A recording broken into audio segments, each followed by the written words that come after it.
Luis María Bedoya, apasionado por la educación y docente por vocación, cree que los jóvenes que se cuestionan su futuro, quieren ser profesionales y no tienen los medios para hacerlo, deben ser apoyados. Como director ejecutivo en la Fundación Integrar, acompaña a estudiantes en situación de vulnerabilidad a iniciar, sostener y finalizar sus estudios de nivel superior y convertirse así en profesionales. Luis es también socio fundador y director ejecutivo en Creer Hacer, una empresa B, cuyo objeto social es mejorar la calidad de vida de las personas a través de procesos de transformación social para lograr una mayor integración. Sus hijos Guadalupe, Francisco y Nicolás lo motivan siempre a ser una mejor persona. Bueno, buenas tardes, ¿cómo están?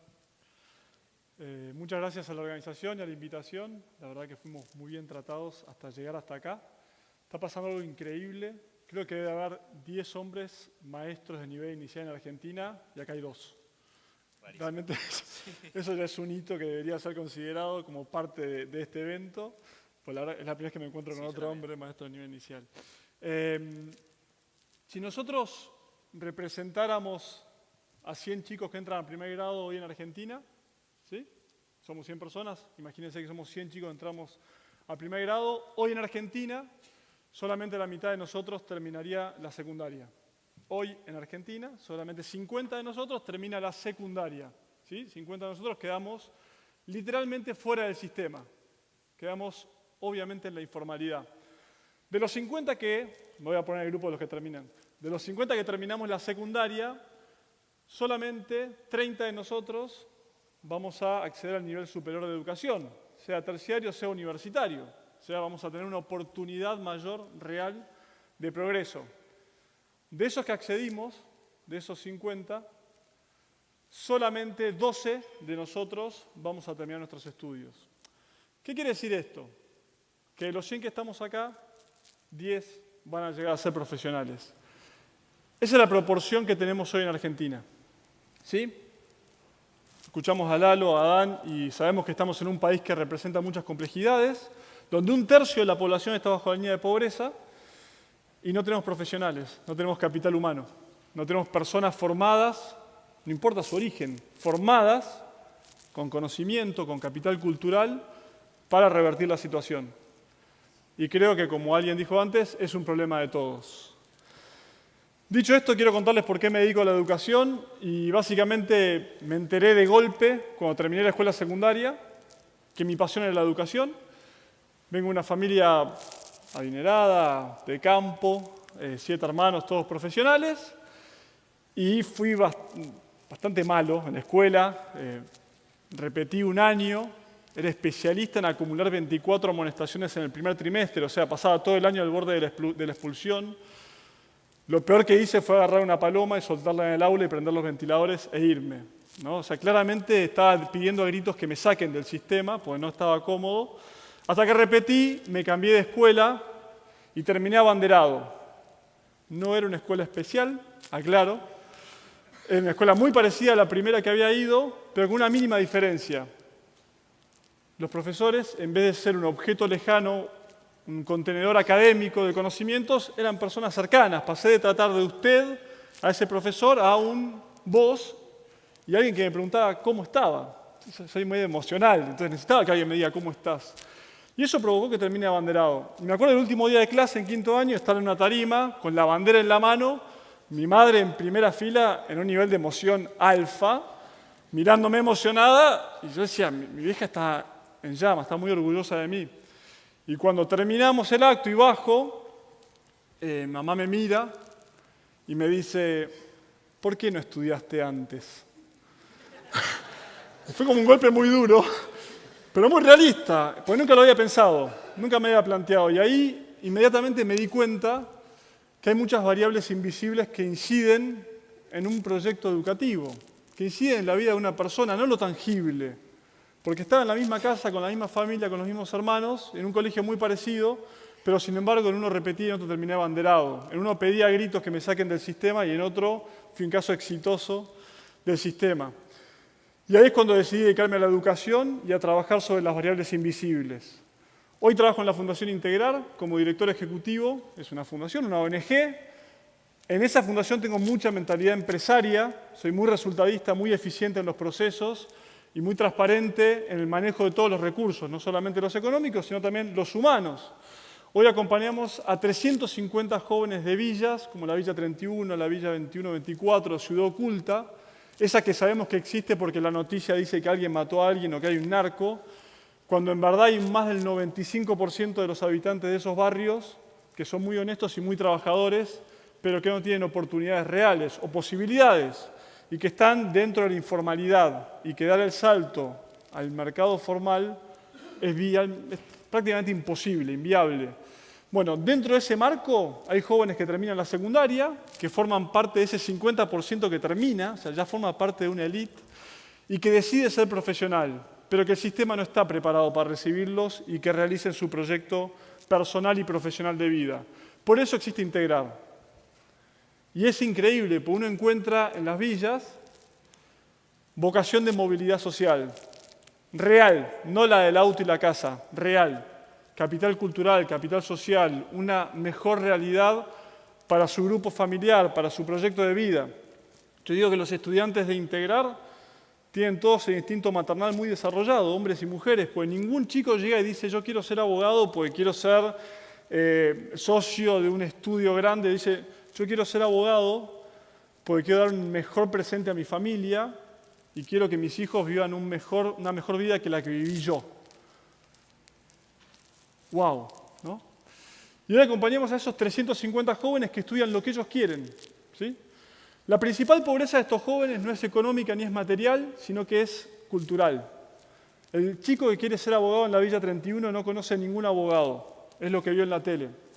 No sabe que existe, además de la UBA, otras universidades, otras ofertas académicas. Nunca entró a un estudio de abogados. Ese capital cultural, ese capital social, es el que va a hacer la diferencia entre el éxito y el fracaso de su proyecto de vida. Pymes. Hacemos negocios por contactos, por confianza, hacemos proyectos, negocios o proyectos, pues generamos una red. Estos jóvenes no tienen capital social o cultural para el mundo formal del trabajo, para el otro tienen un montón y tienen muchas riquezas. Y sobre todo esta vocación de movilidad social. Entonces lo que hace Integrar, además de dar una beca económica, es asignar un tutor, ese tutor es voluntario y es un profesional del área de estudio de ese joven. Yo soy tutor en Integrar desde el año 2008 y a cada estudiante que acompañé le amplifiqué su capital cultural. ¿Vos querés estudiar para chef? Bueno, yo conozco a Diego Tedesco, que tiene un restaurante en San Isidro, vamos a ir, te va a contar. ¿Vos querés ser abogado? Vamos un día de estudio Becar Varela y te vas a sentar con un socio. Ya entrar a ese estudio, ser recibido, pasar por un proceso de déjame tu DNI como una tarjeta, sentarse con un socio y conocer lo que es la oficina de un socio, hace que ese joven lo empiece a desear. Si no lo conoce, no lo desea. En el momento que lo conoce, su aspiracional no tiene límites, pero si no lo conoce, no lo va a desear. ¿Dónde está el capital social y cultural que le falta a los jóvenes? En ustedes, en las empresas, en las personas, en ese paso al frente que puedes dar para hacer la diferencia. ¿Cuál es el rol de las empresas entonces? Y empiezo a hablar ahora un poco de creer hacer, porque en este andar de la vida me convertí en un socio fundador y accionista de una empresa, una pyme, una SRL, que además es una empresa B. El rol de las empresas es involucrarse, es abrir y es responderse la pregunta más compleja a veces, que es ¿de dónde saco empleados? ¿No? Uno habla con una empresa y le dice, che, ¿me das plata para la fundación? Sí, ¿cuánto querés? ¿1 millón de pesos? 1 millón de pesos, no es un crédito, no es un préstamo, ¿no? Me dan 1 millón de pesos, le digo, ok, le pongo nombre y apellido, voy a becar estudiantes vinculados al corazón de tu negocio, vos vas a tener empleados tuyos que van a ser tutores de estos chicos. Ahora bien, ¿los vas a contratar? Son villeros. No, hay veces que me dicen que no. Entonces, ¿cómo reditúa el trabajo de la fundación si del otro lado de la vereda no está el que abre y contrata? Y no es un favor, no es una acción social contratar a estos jóvenes.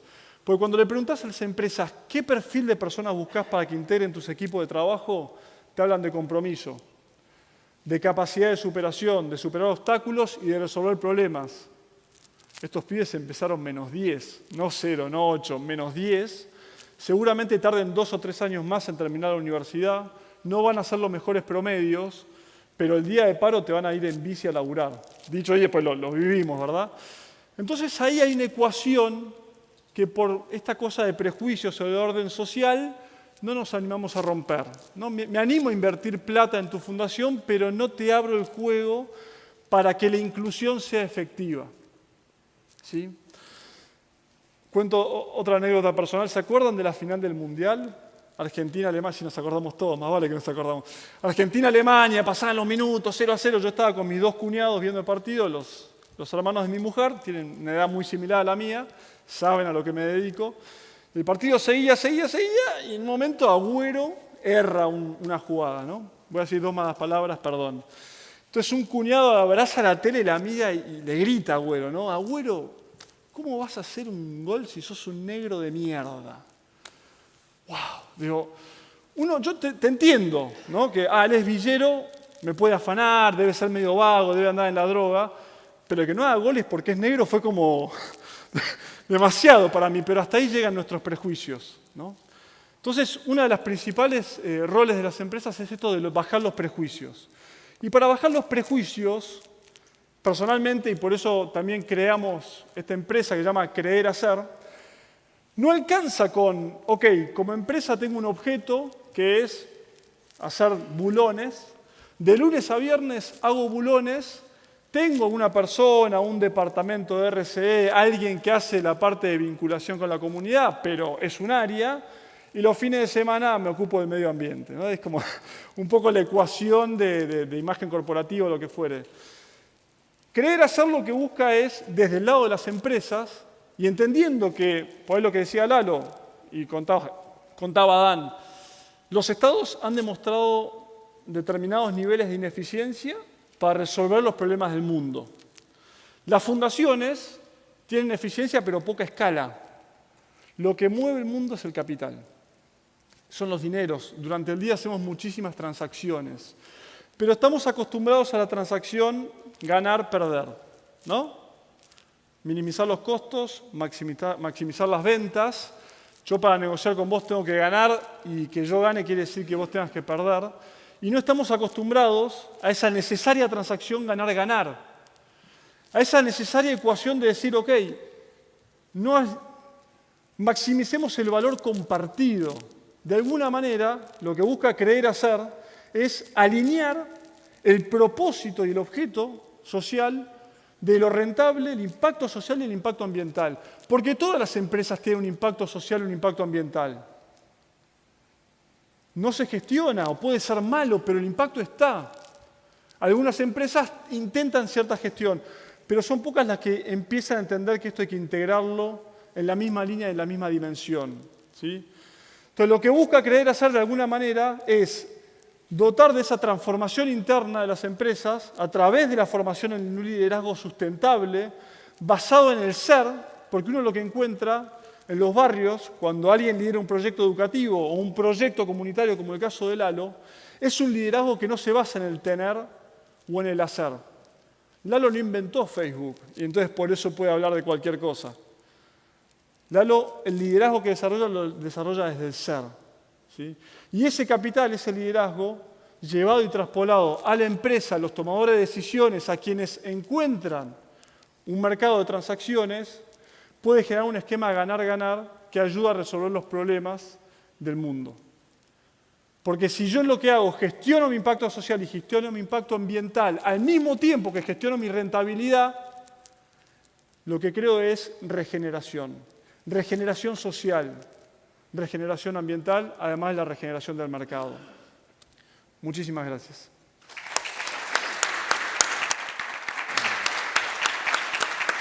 Muchas gracias, Luis. Te quería preguntar, ¿en qué consiste la tarea de Creer Hacer?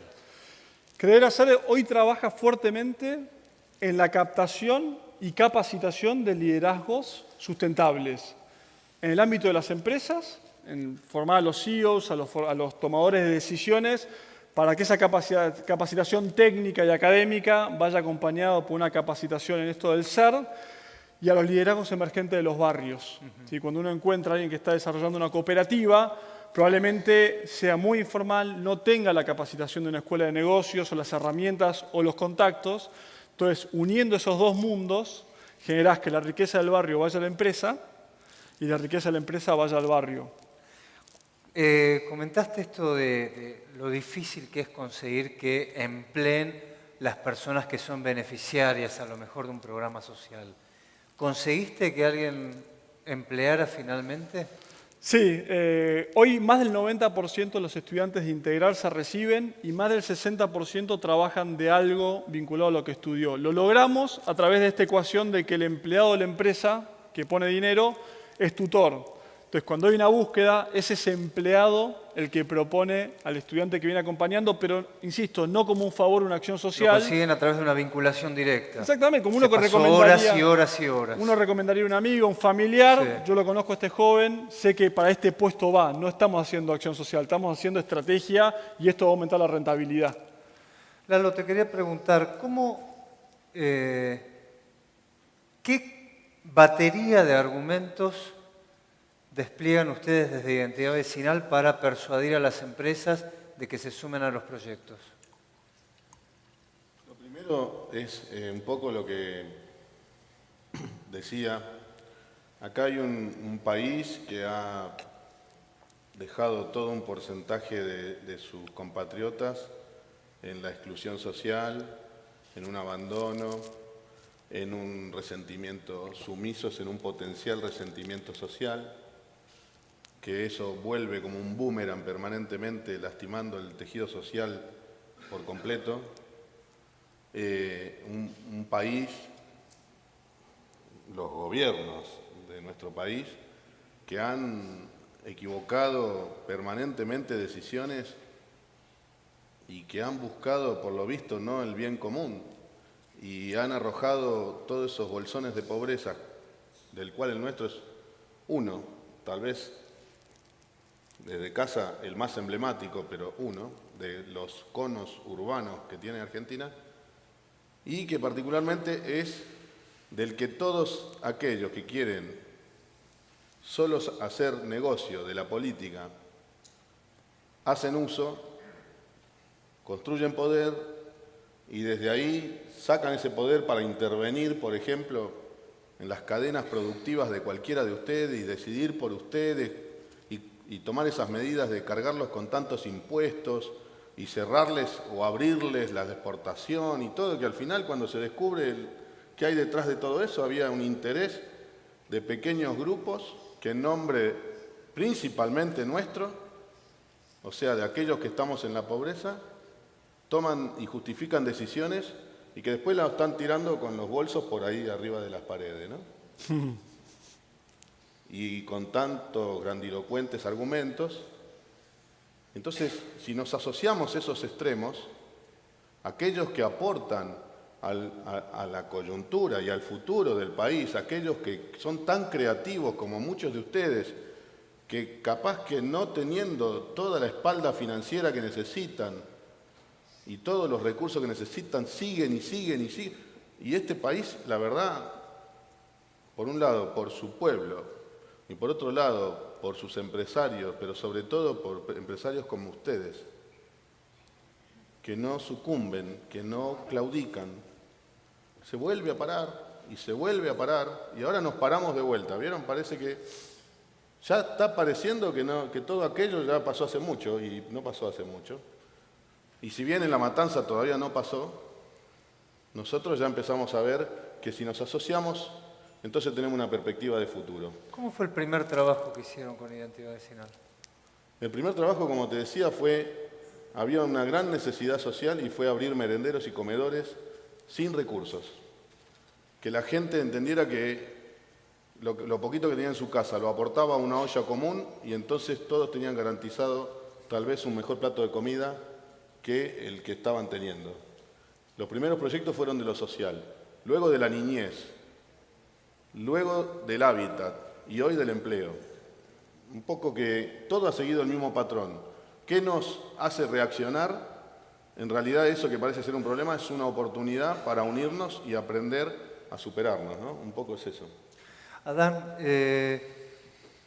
veía hace poco cómo ustedes habían podido conseguir donaciones de perfiles, creo que eran de aluminio, no sé si de aluminio o de hierro. De hierro. Y con eso habían hecho unos galpones fantásticos. Sí. ¿Cómo haces para, precisamente, y esto lo engarzo con la primera parte de la charla, esto de unir los extremos, cómo haces para conseguir que las empresas les donen los excedentes y cómo organizás la logística, ¿no? Porque a veces la logística es más cara que el bien que está transportando. Claro, sí. Bueno, el caso de los perfiles es un caso, perfiles estructurales, metálicos, es un caso emblemático porque para la empresa eran recortes de perfilería que los iban a reingresar al circuito, pero ya como chatarra. Claro, para scrap. Scrap, pero Claro. haciéndoles perder el valor agregado que tenía. Entonces, y para nosotros eso era oro puro. O sea que lo que hicimos fue, en ese caso, recibir las donaciones, que las recibimos de manera periódica de esta empresa, y rediseñar nuestras obras para que puedan ser hechas con este tipo de recortes, que son recortes que cumplen con parámetros de calidad, solamente que no cumplen con las especificaciones para los clientes de esa empresa, por ser de menor medida tal vez. La logística es un tema, pero acá también tenemos que ser muy creativos. Estamos todo el tiempo, creo que son cursos de creatividad cada uno de estos proyectos, porque si los tenemos que llevar a Santiago del Estero hay un camión que vuelve vacío, y que trajo carbón y vuelve vacío. Entonces enganchamos ese camión. Okay. De alguna forma nos las arreglamos. Cuando la ecuación ya no da y lo que hay que retirar tiene mucho menor valor que el propio transporte, bueno, ahí ya resignamos esa donación, pero tratamos de explorar bien las posibilidades. Que de alguna manera salga, digamos. Sí. Tratar. Comentabas, Luis, vos por tu parte, que en tu empresa, en Querer Hacer, sos resultadista, lo cual como hincha de estudiantes, obviamente bilardista, aprecio. ¿Cuál es ese resultadismo aplicado a una empresa donde en realidad hay un propósito social de entrada? ¿Es un resultadismo un poco blando, suena, o no? No, ¿Por qué?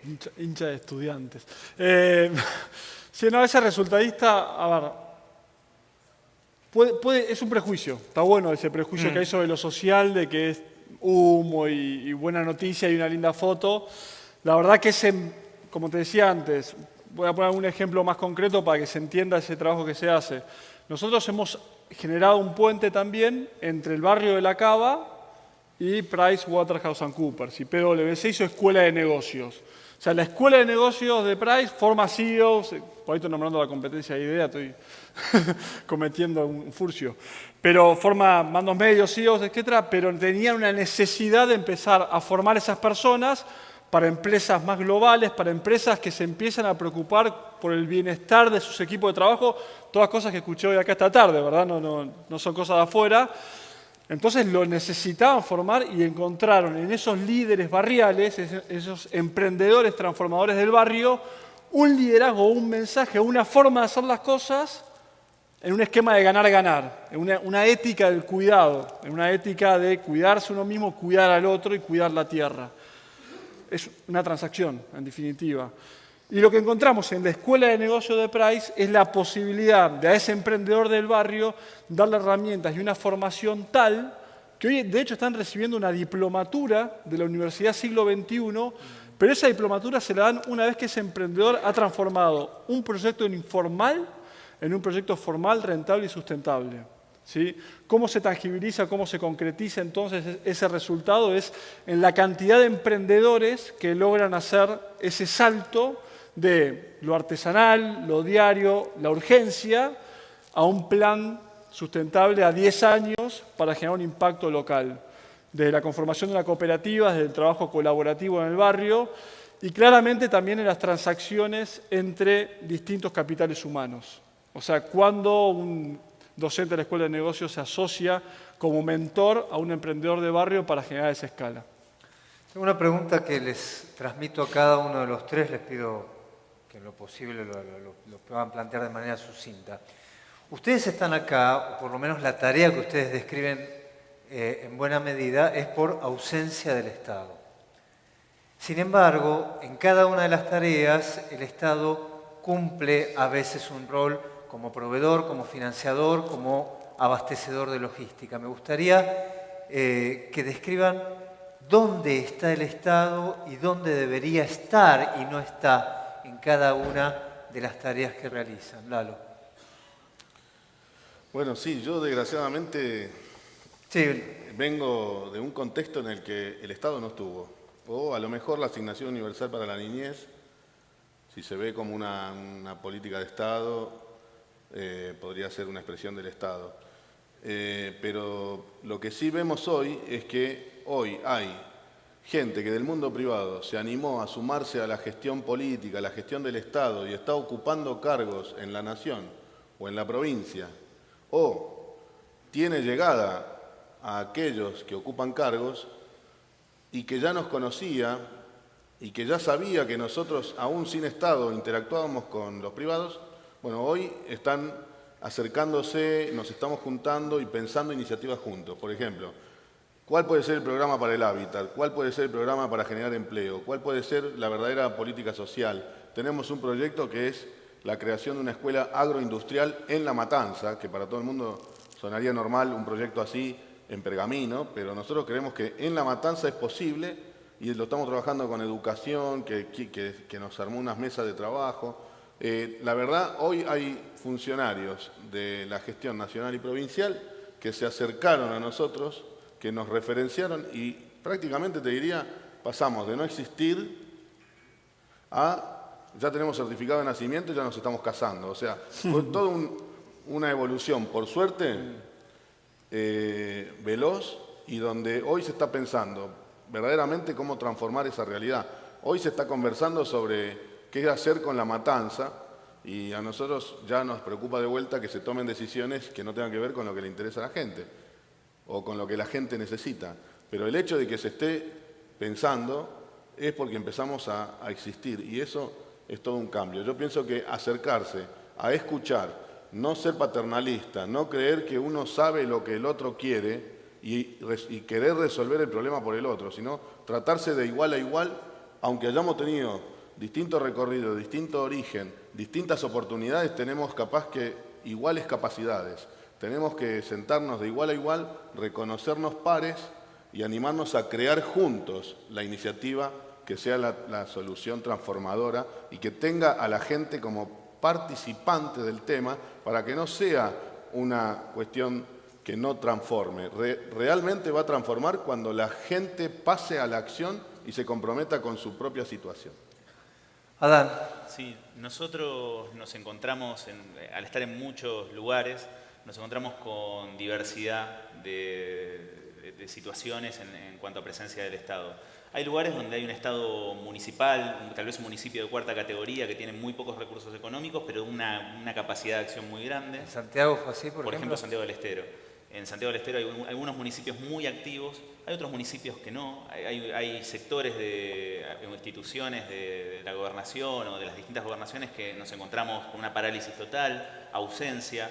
En ciertos territorios también nos encontramos con ausencia. Lo que sí hacemos siempre como denominador común nosotros es invitar, ser una abeja en el oído de las distintas instituciones estatales e invitar siempre al Estado. En nuestros proyectos siempre, absolutamente siempre está invitado porque la idea no es reemplazarlo, sino incluirlo en todas las problemáticas y que sea un actor más de este tipo de acciones.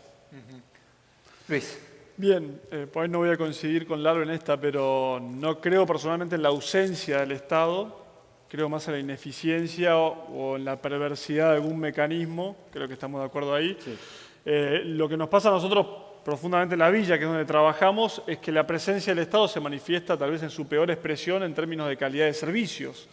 Si uno imagina que el Estado tiene que proveer agua potable para toda la población, la canilla que abro en mi casa debería ser el mismo agua que abre alguien en Santiago del Estero o en la villa. Lo mismo creo sobre la educación, lo mismo creo sobre cualquier servicio. Una fundación como lo es Integrar, cuando toma a los jóvenes, esos que llegan, o Empujar mismo, que comentaba Adrián antes, con quien trabajamos mucho también, la realidad es que esa calidad educativa es de la peor, ¿sí? Lo que les decía antes, la mitad que termina el secundario, solamente el 20% va a entender lo que lee. Tenemos muy mala calidad educativa en Argentina. Y en los lugares donde hay pobreza socioeconómica, se da esa pobreza de educación mucho más fuerte. Por lo tanto, hay que hacer esa extensión de una fundación o de una empresa con un propósito integrado en lo social para poder suplir esa ineficiencia del Estado. A mí me encantaría pensar que integrar va a desaparecer porque el Estado va a ser lo suficientemente eficiente para que el agua potable llegue a todos de la misma manera y con la misma calidad, y que creer hacer va a ser una empresa sumamente rentable porque vamos a encontrar la promoción del liderazgo sustentable en todos los ámbitos. Pero todavía no lo ves. Por ahora es rentable, no súper. Y otra pregunta que quizás esté alejado de la...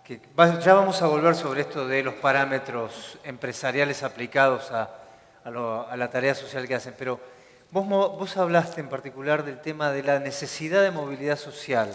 Los tres trabajan con sus emprendimientos con los sectores más postergados de nuestra sociedad. ¿En qué punto ven necesidad de movilidad social con la gente con la cual trabajan? ¿Y en qué punto ven gente que no tiene la menor necesidad de moverse de donde está? Y les pido en esto que no sea edulcorado el relato. Hola. ¿Se escucha? Yo creo que, por ejemplo, nosotros me da el pie para decir algo que siempre trato de que esto se identifique. Hay todo un sector de nuestra población que todavía no es habitante. No tiene garantizado el hábitat. Por lo tanto, si entre nosotros estamos los que creemos que cuando ejerzamos el derecho ciudadano, todos, el país va a andar mejor, ahí tenemos un gran problema de gente que es hablarle en otro idioma, hablarle de derechos ciudadanos a gente que todavía no tiene garantizado el hábitat. Y esos son millones de compatriotas. Tal vez eso sería movilidad social, poder ayudar a garantizar el hábitat para que entonces todos estemos en igualdad de derechos para decir, bueno, movete de ese lugar de habitante y hacete ciudadano. Controlá, proponé, fíjate qué hacen con la gestión de lo tuyo y todo eso, ¿no es cierto? Además de votar.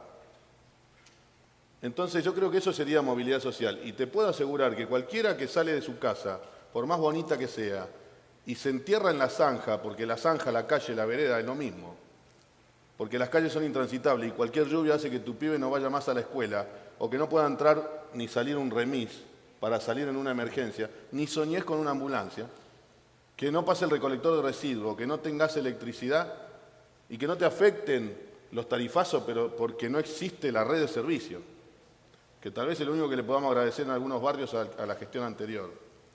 Que no estamos discutiendo el tarifazo porque ahí no hay ni gas, las redes de luz son un desastre y de precario.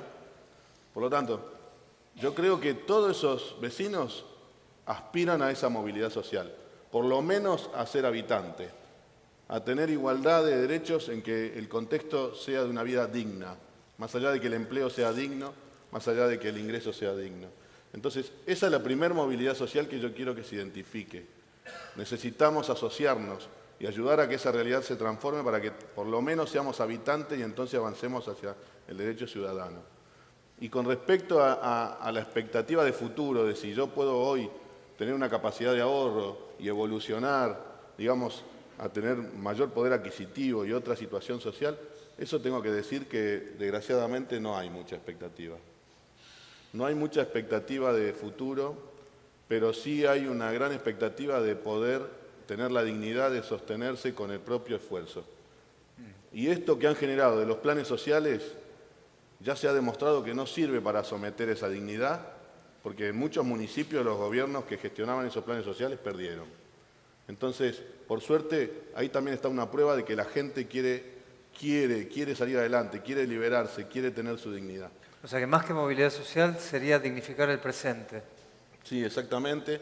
Y yo creo que, de verdad, creo que hay que pensar que garantizar un hábitat digno para todos, eso también es movilidad social para una gran franja de nuestra población. Adán, tu experiencia en el interior profundo, por ejemplo, ¿qué te dio? ¿Qué viste? Sí. Lo que encontramos muchas veces encontramos comunidades con una gran vitalidad, haciéndose cargo también de sus propios problemas, y otras veces nos encontramos con comunidades muy golpeadas que lo que hacen es devolver ese golpe, y cuando llegamos nos hablan ya desmoralizados. Entonces tal vez se puede confundir una persona que ya fue golpeada desde pequeña, donde se le han negado los derechos universales, con falta de deseo de movilidad. Pero si esa persona ya se acostumbró a tomar, nosotros vemos con nuestros ojos personas que toman agua que para una persona urbana es agua podrida, y la toman. Y cuando uno ve eso, lo que traduce directamente es esta falta de dignidad que la persona asumió como propia. Esa persona cree que merece tomar esa agua podrida. Entonces, cuando se dan estas oportunidades que permiten mejorar esa calidad de agua, donde se incluye a esas personas, donde se generan oportunidades en todos los aspectos de su humanidad, creo que ahí sí se despierta ese deseo cuando está dormido. No siempre está dormido, pero cuando está dormido es porque recibió golpes. Claro. Bien, estamos en un país que a los que laburamos sabemos que es un país de muchas oportunidades. No siempre posibilidades, ¿no? La oportunidad de caminar por la calle está, cualquier persona en la villa puede caminar por la calle, la posibilidad de que yo no me cruce de vereda cuando lo veo venir de frente depende más de mí que de la calle, ¿no? Hay igualdad de oportunidades, no siempre hay igualdad de posibilidades, y creo que esa posibilidad se hace real en cada uno de nosotros y en ese paso al frente que da cada uno para generar un encuentro y un ganar-ganar. Cuento algo muy corto, me gustan las anécdotas, una muy cortita, pero nos pasó este año en Integral. Un chico de la Villa 21-24 decidió estudiar periodismo, estudió, recursó todo un año, casi larga, se recibió, y cuando viene Obama a Argentina, nos invita a la Usina del Arte, fuimos con un par de estudiantes, y uno de esos estudiantes era un egresado de Integral, ¿no? que se había recibido de periodismo en marzo de este año. A los 30 días estaba entre 1.100 jóvenes frente a Obama. Obama ese día la rompió, jugó de local, hizo lo que quiso, estábamos todos en bandeja, pero fue increíble cuando empezó a decir, bueno, vos preguntame, la gente se desesperaba, pues daban saltos, levantaban las dos manos. Fernando, el chico estaba sentado delante mío, levantaba la mano como periodista, y en un momento Obama le dice, vos. De 10 preguntas, una fue para Fer, que estaba adelante mío. Y la realidad es que hizo una pregunta muy interesante, fue la pregunta sobre Donald Trump, dentro de un marco de preguntas, no sé si los que se acuerdan de ese evento, pero los medios le levantaron como la pregunta incómoda, etc. No importa la respuesta, porque Obama respondió lo que quiso, no se hizo cargo de la pregunta ni de nada. Pero para mí fue un golpe importante de entender que Fer levantó la mano y por eso pudo hacer la pregunta, pero no hubiese estado sentado ahí sin Integrar. No fue todo mérito de Integrar ni todo mérito de Fer. Fue un mérito grande de los dos. Pues Fer levantó la mano desde que empezó a terminar la primaria, la secundaria, estudió periodismo, se la bancó, respondió los finales, recursó un año entero, y cuando Obama le dijo vos, y sacó el papelito de periodista, tenía la pregunta escrita. E Integrar hizo todo su esfuerzo para que Fer tenga un tutor. Y hoy Fer está becado por el diario Perfil para hacer un posgrado en comunicación en la Universidad de El Salvador y probablemente termine trabajando adentro de Perfil. Pero no porque Perfil hace una acción social, porque quiere un periodista que se la banca frente a Obama. A mí realmente fue como un golpe importante. Y lo que me llamó, y a lo que los invito, es a esa acción de dar un paso al frente y salir al encuentro de estas realidades para convertir el marco de oportunidades en posibilidades reales. Y yo estoy convencido de que lo que se genera es un esquema ganar-ganar. Ganar en lo rentable, en el impacto social y en el impacto ambiental. Nos estamos quedando ya con poco tiempo y quiero volver un poco a esto del lenguaje empresario. No quiero por lo menos dejar de cumplir con ese parámetro. Imaginen cada uno de ustedes que están peleando en una licitación, en una puja, y que tienen que presentar cada uno al proyecto y tienen que pelearla contra una empresa del mercado. ¿En qué le ganan y en qué pierden? Arranquen ustedes. Que lo contraten a Lalo directamente. Y yo creo que donde ganamos hay un carácter obsesivo, pero también una capacidad de ver lo complejo, ¿no? Lo complejo de cada situación, esa complejidad, esa capacidad de desmenuzar esa complejidad. ahí creo que tenemos un valor agregado. Donde, tal vez, no te digo donde perdemos, pero puede ser, volviendo a una pregunta que hacías antes, el proyecto social muchas veces tiene algunas diferencias. Nosotros también nos consideramos bastante eficientes. Bueno, es hasta un defecto profesional que tenemos, ¿no? De la ingeniería. Pero a veces lo que hacemos es no minimizar el tiempo, sino equilibrarlo el tiempo. Tampoco maximizarlo, ¿no? Hacer que las cosas se den en un tiempo razonable, pero tampoco buscar minimizarlo, porque justamente como en nuestros proyectos lo que buscamos es maximizar la inclusión, maximizar las redes. Lo que buscamos es justamente, ahí hay un deseo de hacer las cosas generando esa red de actores, generando esa riqueza. Creo que desde ahí hay un... Ahí gana. Ahí podemos ganar. Y perder la experiencia para licitar. Las empresas no van a ganar. Lalo. ¿Esta es la última pregunta? Sí. Bueno, entonces voy a aprovechar y voy a dejar un ejemplo. Yo creo que nosotros... En verdad hemos perdido, ya hemos perdido varias, no tenemos escala o sea, nuestros costos. Nosotros, por ejemplo, en lo textil tenemos una capacidad de producción de 1000, por ejemplo, en ropa de trabajo las chicas producen 1000 ambos por mes. Y cuando vos vas a una licitación y se para ahí, no sé, Pampero, Grafa, te aplastó. Ni siquiera tenemos que intentarlo. Solo ahí sí que quedaría que alguien diga, bueno, no, un poquito de responsabilidad social, dale a esos pibes también un cupo. Pero a veces en esas cosas, no, ya perdimos varias. Ahora, donde sí creo que ganamos es en el asociativismo. Para empezar, nosotros ya hemos hecho a golpes todo un aprendizaje que es, ¿cómo se hace? En los barrios, por ejemplo, la gente que está en los barrios con respecto al mundo laboral tiene 2 o 3 corrientes. Por un lado, la gente que tiene cultura del trabajo, pero tiene cultura del trabajo del empleado. Por otro lado, la gente que no tiene cultura del trabajo, porque el problema social, generaciones que ya se perdió la cultura del trabajo. Y por otro lado, la gente que tiene actitud o cultura cuentapropista. Hay que meter en un grupo productivo esas 3 culturas y hacer que sincronicen y que sean productivos y sustentables. Eso, ¿saben cómo aprendimos? A golpe total. Hasta que entendimos que había una autoridad que era la autoridad social, que hacía que era el líder de todo ese grupo humano, y había una autoridad técnica o productiva que era el que sabía de cómo se hacía ese tema.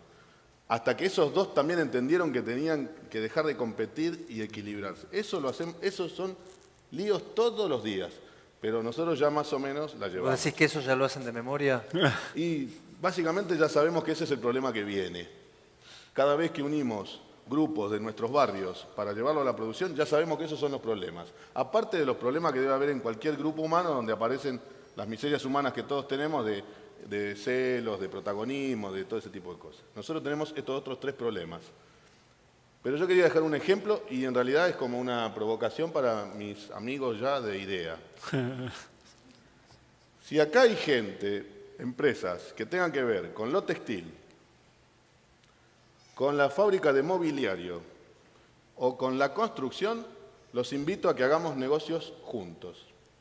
Nosotros tenemos algunas oportunidades hoy que nos está dando el Estado y nos superan en escala y también nos superan en la capacidad, seguramente. Podríamos pensar en hacerlo juntos.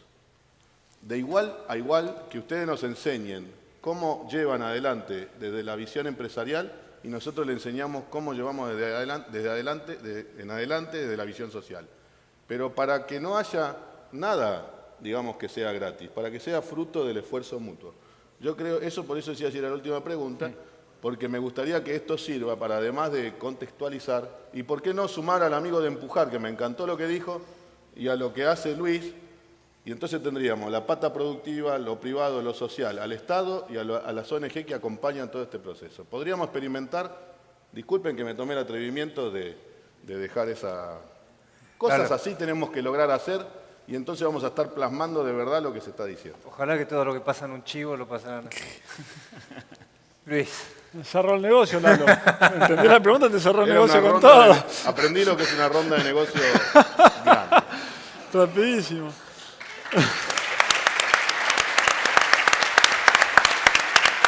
Y no nos olvidemos de los ingenieros. brevemente, creo que necesita una forma, por ahí es un poco más idealista el planteo, pero necesita esta mirada de cuando uno habla de maximizar los resultados o maximizar el valor de una compañía o de un negocio, no solamente es el valor económico, sino que es el valor compartido. Por lo tanto, entender que invertir 10 no siempre tiene que provocar 13 o 12 o 15, sino que puede provocar 10 o 0, pero la regeneración social es más importante que ese 10. O sea, ir a una lógica de inversión de regeneración de valor. Creo que ese sería, por eso digo, es un poco más idealista, pero para eso también existimos las empresas B, para hacer los negocios rentables en sus 3 aspectos. Perfecto. Bueno, yo les agradezco muchísimo, No, creo por que favor, para todos ustedes. debe haber sido muy enriquecedor, para mí seguro. Les pido que no se muevan, ya llega el jefe de gabinete, así que, bueno, y les pido un aplauso para los panelistas.